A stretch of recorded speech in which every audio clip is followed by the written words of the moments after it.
तर आज आपण बनवणार रवा आणि पोह्यापासून मऊ आणि लुसलुशीत असा डोसा। तर आपण सर्वप्रथम 1 वाटी पोहे घेतलेले आहेत आणि त्याच वाटीने 1 वाटी रवा घेतलेला आहे। रवा तुम्ही कोणताही घेऊ शकता, बारीक किंवा मोठा। तर याला आपण स्वच्छ धुवून घेतलेला आहे आणि हे आता आपण भिजत ठेवणार आहोत। तोपर्यंत आपण चटणी बनवणार आहोत। तर त्यासाठी आपण घेतलेले आहेत ओल्या खोबऱ्याचे काप आणि त्यामध्ये तुम्ही तुमच्या प्रमाणे कमी जास्त करू शकता।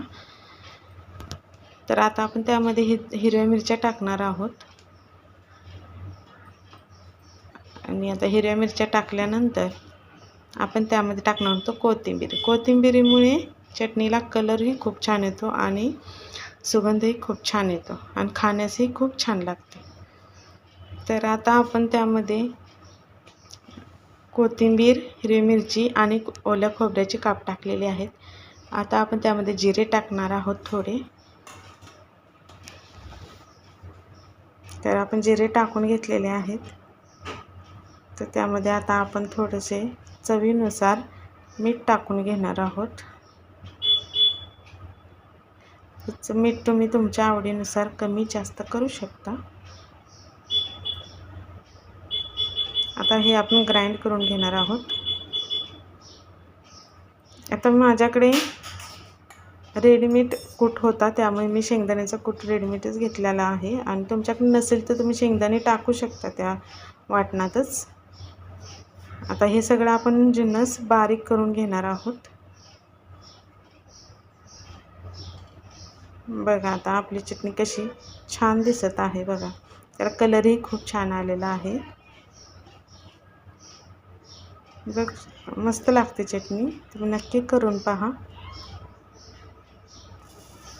तर याला आपण आता तडका देणार आहोत।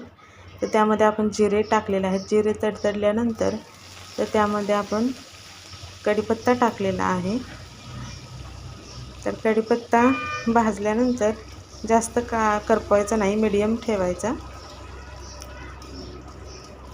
तर आपला आता जिरे आणि कढीपत्ता दोन्ही भाजलेले आहेत। तर आता आपण त्यामध्ये ओतून घेणार आहोत। बघा अशा पद्धतीने भाजायचं आहे, जास्त पण काळं नाही करायचं। तर आता आपण त्यामध्ये चटणीमध्ये टाकून घेणार आहोत ते आणि मिक्स करून घ्यायचं आहे।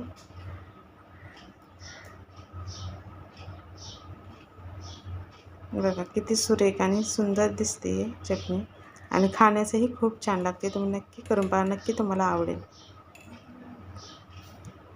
तर आता आपण डोसे बनवणार आहोत। तर त्यामध्ये ज्या वाटीने आपण मोजून घेतलं होतं रवा वगैरे, त्याच वाटीने अर्धी वाटी आपण दही घेणार आहोत आणि त्यामध्ये थोडासा आपला खाण्याचा सोडा, रोजच्या किचनमधला जो असतो तो आपण टाकलेला आहे आणि चवीनुसार मीठ टाकलेलं आहे। तर हे सगळं आपण आता व्यवस्थित मिक्स करून घेणार आहोत।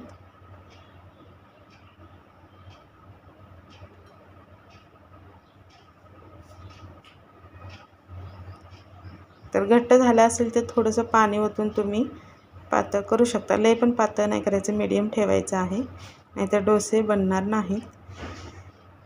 तर आपलं डोस्याचं बॅटर तयार झालेलं आहे।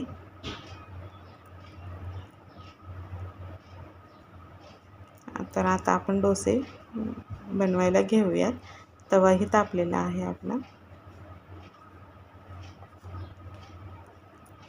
तर सर्वप्रथम आपण तव्यावर थोडं तेल टाकणार आहोत आणि आता आपण पीठ टाकलेलं आहे। बघा पीठ किती मऊसूत आणि छान झालेलं आहे। बघा डोश्याला कसे जाळी फुटायला लागली बघा, लगेच मस्त अशी जाळी फुटते आणि डोसे दिवसभर मऊ आणि लुसलुशीत राहतात। नक्की तुम्ही करून पहा। बघा किती मस्त असा डोसा भाजलेला आहे आपला।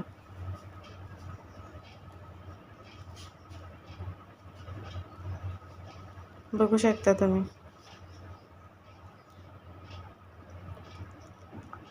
खूप छान होतो डोसा, नक्की ट्राय करा आणि खूप कमी वेळेत होतो।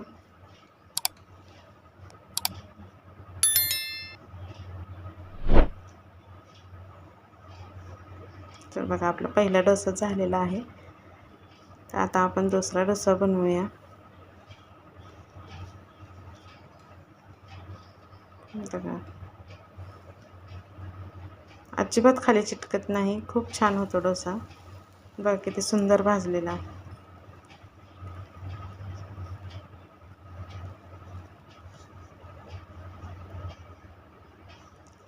वेळही कमी लागतो आणि मुलं खूप आवडीनं खातात.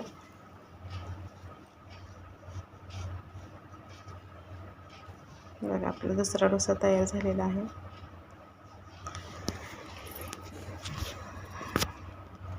तर आता आपण तिसरा डोसा बनवायला घेऊयात.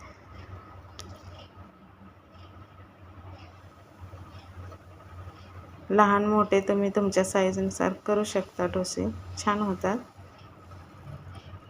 बघा लगेच जाळी फुटायला लागते.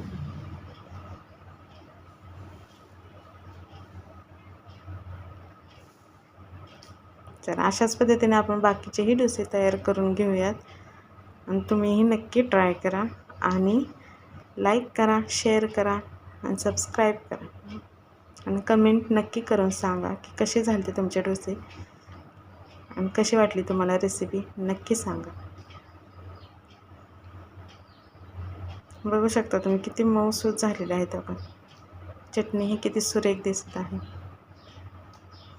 तर नक्की ट्राय करा. मस्त खा, स्वस्त रहा. Thanks for watching.